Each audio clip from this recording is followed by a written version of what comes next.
Inside Buckingham Palace, pressure around Camilla Parker Bowles has escalated quickly in recent weeks, and insiders warn it is not slowing down anytime soon. A storyline has emerged that feels like it has been building for decades, tying Princess Anne and Prince William into an unexpected alignment against her. The pressure point sits with Camilla, who remains beside King Charles at official duties, once central after years of controversy, but now facing rising questions about how secure her position really is. Palace conversations have shifted sharply, and insiders describe it as unusually coordinated behind closed doors. Attention is locked on a triggering moment that changed everything, with timing that caught several senior aides off guard. A senior palace aide reportedly made an unusual call about Camilla just weeks before the story surfaced, and it bypassed normal channels completely. Instead of press or government contacts, it went straight to a lawyer acting for Princess Anne, signaling something serious moving under the surface. It lasted under 10 minutes, brief but decisive. Sources describe it as the kind of exchange that happens when decisions are already locked in and only confirmation is needed, marking what insiders call the first real move in a larger plan. Anne's long history inside the royal family gives this moment extra weight. She has witnessed every major royal turning point firsthand: affairs, separation, interviews, divorce, and Diana's death, handling it all with discipline and restraint. Now the question is why this is happening in 2026 after decades of silence, as Anne is allegedly becoming more active again, and those close to the institution say her restraint is now being tested in ways it never has before. According to sources, the situation comes down to two forces, with Prince William's growing authority being the most significant. His control over the Duchy of Cornwall, worth over £1 billion, marks a clear shift in power, especially after moves like removing Annabel Elliot from the duchy payroll. Camilla Parker Bowles is now facing growing pressure inside Buckingham Palace, and insiders say the situation is tightening fast, with no sign of easing up anytime soon. A new storyline inside the institution links Princess Anne and Prince William in a way few expected, and it's shaking the usual balance behind closed doors. The focus remains on Camilla, still standing beside King Charles at official events, but insiders now question how stable that position really is anymore. What looked secure for years is now being quietly re-evaluated at senior levels, and palace behavior has shifted in noticeable ways. That shift began after a major internal change involving Camilla's younger sister, Annabel Elliot, an interior designer who had worked across duchy properties under Charles for nearly 20 years, earning between £19,000 and £82,000 a year depending on projects. When William took over the duchy after Queen Elizabeth's death, her name disappeared from all financial records. No announcement, no explanation, just gone. William also replaced previous outside links with trusted figures from his own circle, including personal friends and family connections tied closely to his household. Royal commentators immediately noticed the move and said it sent strong signals through the palace system. That decision landed like a message without words. Anne reportedly observed it closely and fully supported what she saw happening. Sources say it became the moment that quietly opened direct communication between Anne and William after years of distance, as both had reached the same mindset at the same time. No more waiting, no hesitation.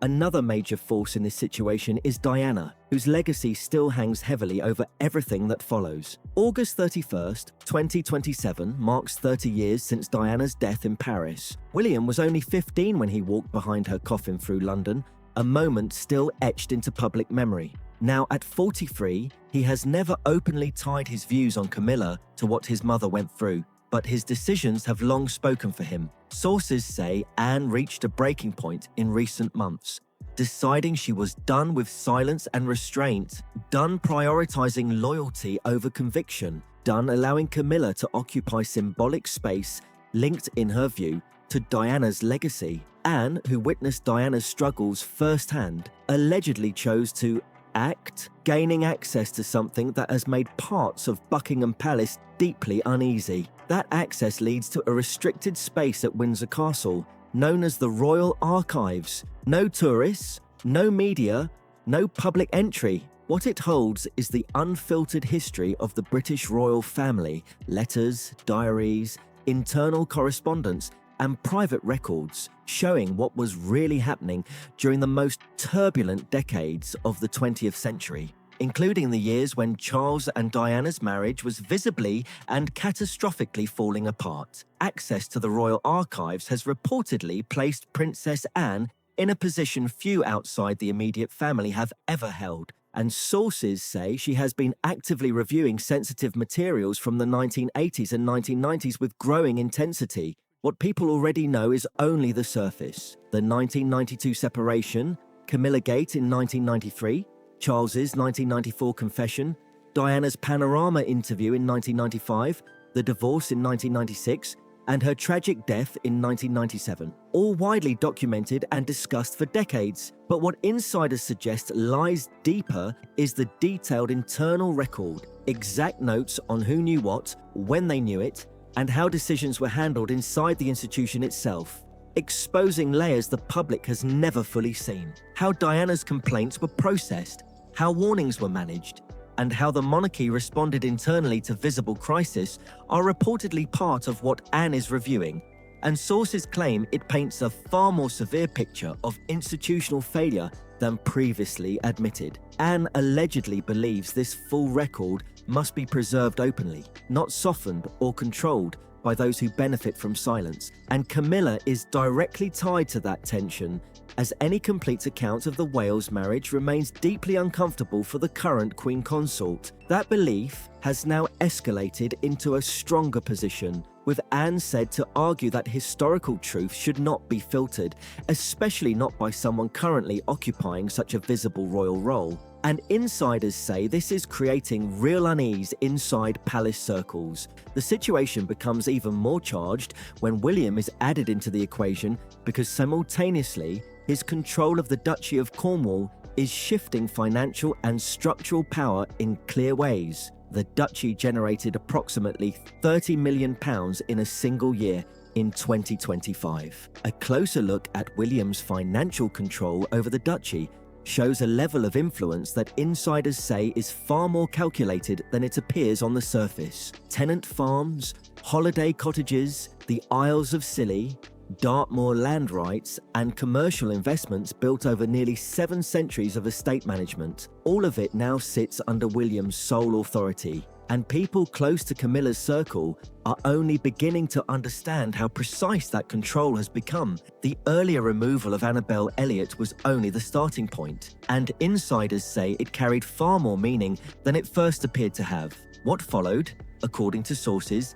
expanded beyond a single decision. Access to royal events, invitations to formal occasions, and proximity to key ceremonial spaces tied to Camilla's extended family were quietly reduced or withdrawn without any public explanation. Appearances that once included members of the Parker Bowles family were reorganized in ways that left no official statement behind, creating a pattern of subtle restriction that mirrors the Elliot case, but on a wider scale across multiple points of contact with the duchy system. Nothing loud enough to trigger headlines, but when viewed together it forms a clear and deliberate narrowing of access that insiders say is impossible to ignore once you see the full structure. The Diana dimension adds another layer to William's financial direction, and sources describe it as intentional rather than symbolic. William has been gradually redirecting certain duchy-linked philanthropic funding toward causes Diana strongly supported during her lifetime, including mental health,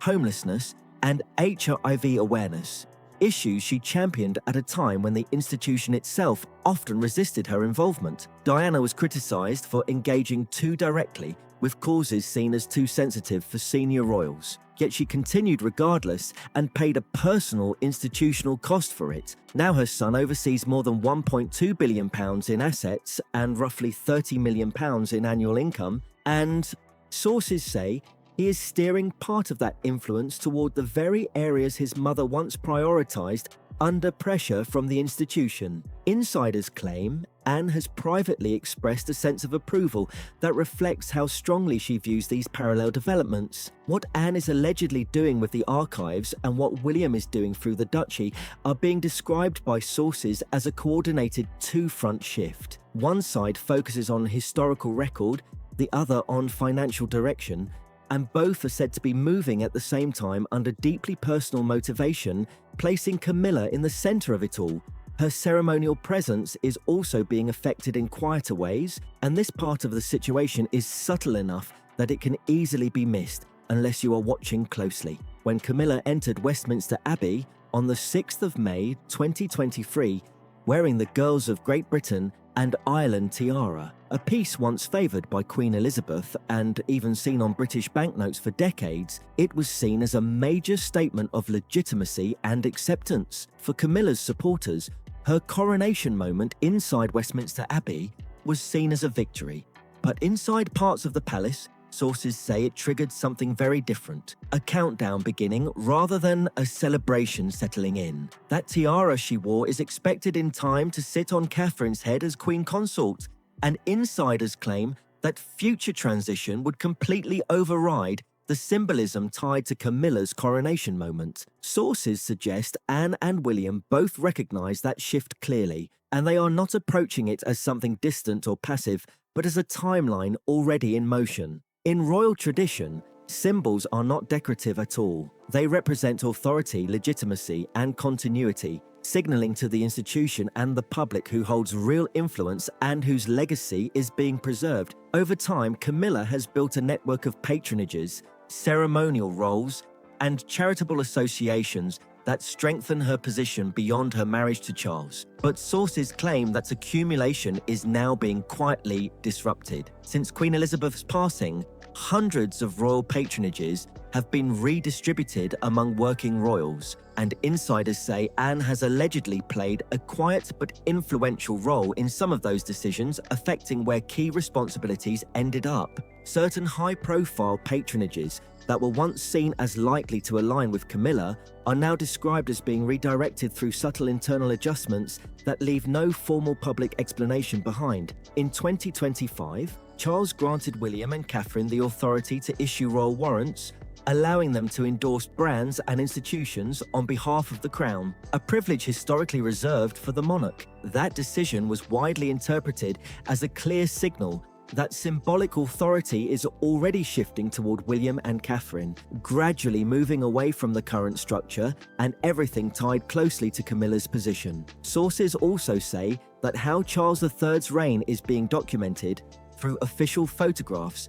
historical archives, and planned media projects is increasingly shaped by William and Anne's perspective on legacy. These decisions determine who is visually centered, who becomes secondary, and how this era of monarchy will ultimately be remembered in public history. In royal terms, what gets preserved becomes truth, and what gets minimized often fades from memory over time, shaping how entire reigns are understood. Sources claim Camilla's legacy is being influenced by this process right now, with each small shift contributing to a larger narrative being formed around her role. Insiders describe her reaction as someone watching her carefully built public image being gradually dismantled through a series of quiet, deniable adjustments rather than one direct confrontation. And beyond the institutional shifts, there is also her personal world changing. Starting with the sale of Raymill House, there was no official announcement or media rollout, just a property quietly listed, sold, and removed from her portfolio, including the Wiltshire retreat she had owned long before marrying Charles, the place she once called her private escape and her best therapy in the world, now gone. Sources close to the palace suggest Camilla's decision to sell Raymill House reveals far more about her current mindset than anything she has publicly acknowledged in recent months. People do not typically let go of private sanctuaries lightly. They do not release the one space that feels fully personal, built before royal life, unless something inside their sense of stability has already shifted in a major way. At present, Camilla moves between multiple royal residences as part of her official role: Buckingham Palace, Clarence House, Sandringham, Balmoral, all forming the structured environment of a queen consort with access to some of the most significant properties in the monarchy. But insiders say that picture changes completely when Charles is no longer in the equation. Sandringham is expected to pass to William. Balmoral also moves into William's control. Buckingham Palace becomes the primary base for William and Catherine as the next central royal household. That means the residences Camilla currently uses by right of position would shift into spaces she can only enter through William's permission, not her own standing. Sources suggest her likely inheritance is limited to Clarence House, valued at around £72 million, and Highgrove,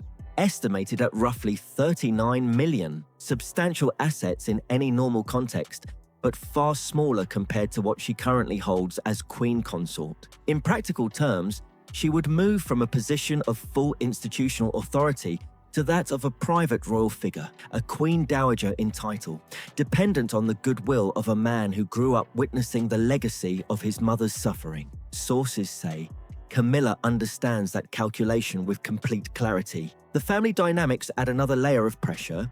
As Annabel Elliot has already been removed from duchy-related roles, Tom Parker Bowles' access to royal spaces reportedly ended after Balmoral tensions, and wider Parker Bowles' family proximity to official events continues to narrow. Camilla spent years building a web of access and informal influence for her family within the royal system, but sources suggest William is now dismantling those connections methodically, piece by piece, with long-term intent rather than emotional reaction. At the same time, the Sarah Ferguson situation has created a separate problem Camilla cannot easily contain. Ferguson's name appears in documents connected to the Epstein files released by the United States Department of Justice, and while there is no allegation of criminal wrongdoing, the association itself remains publicly documented. In the context of Prince Andrew's ongoing fallout, sources suggest William has delivered a clear expectation to Camilla. Distance yourself from Ferguson publicly and permanently, or accept the consequences of maintaining that connection. Camilla has not fully complied, reportedly viewing the demand as deeply personal and unfair, especially given the friendship predates her royal position entirely, making the situation even more complicated to resolve. Prince William reportedly sees Camilla's continued loyalty to Sarah Ferguson as a major red flag, interpreting it as a sign of poor judgment that reinforces his concerns about her long-term role within the institution. That ongoing standoff remains unresolved, and sources say it is steadily eroding Camilla's influence inside the palace, with each passing week adding more distance between her and key decision-making circles. At the center of this escalating situation sits King Charles, whose position insiders describe as deeply conflicted and increasingly strained under pressure. In February of this year, Charles reportedly made a private phone call to Princess Anne that sources describe as one of the most emotionally difficult exchanges between siblings in decades. It was not angry or confrontational, but quiet, heavy, and filled with understanding.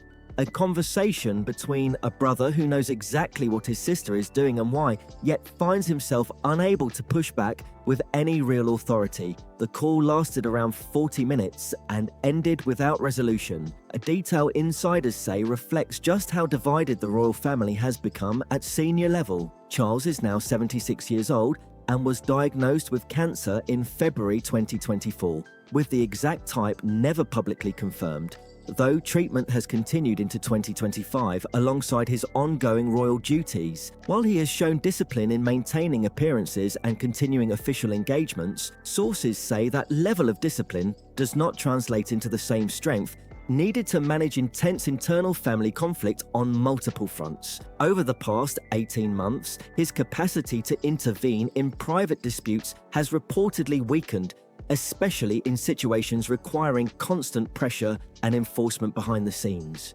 Protecting Camilla in this environment would mean directly reversing decisions made by William, including restoring access to individuals already removed from royal structures, something insiders believe William would simply refuse to accept. It would also mean ordering Anne to step back from her alleged engagement with archival material, a move sources say she would not comply with either. Such actions would place Charles in direct opposition to both his heir and his sister at the same time, all in defense of a figure still heavily associated in public memory with the collapse of his first marriage. Sources suggest Charles understands the political and emotional cost of that position very clearly and recognizes it as something he cannot realistically sustain. But perhaps the most difficult dimension of all is what he understands about why William and Anne feel this way in the first place, because according to sources, Charles was not just present during that history, he was central to it.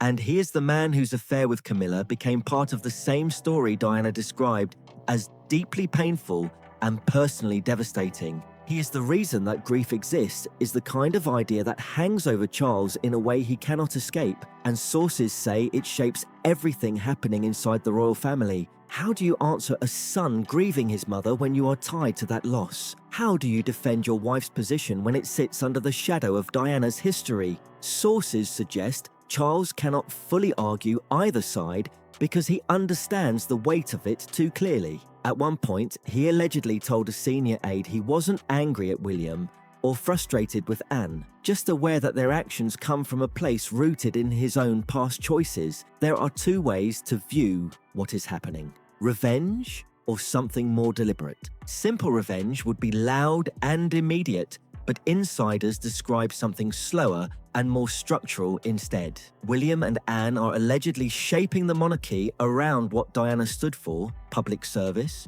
human connection, and accountability, values she lived by even when the institution resisted her. William now leads that same institution, and sources say his approach reflects lessons learned from watching his mother challenged while being proven right over time. Anne's quiet influence mirrors that shift, reinforcing a long-term redirection of royal priorities. Camilla, meanwhile, is seen as standing in the middle of a transition that is bigger than personal conflict. She secured the title and the role beside the king, but sources say the deeper conflict has always been about Diana's legacy and what the monarchy becomes after her. Insiders suggest Camilla is now facing a reality she cannot easily influence, because legacy, grief, and memory operate outside negotiation. Diana never saw this change, but sources say her influence now echoes through the very structure her son is shaping. And that is why insiders describe this moment not as revenge, but as legacy taking form inside the institution she once challenged. Comment and subscribe.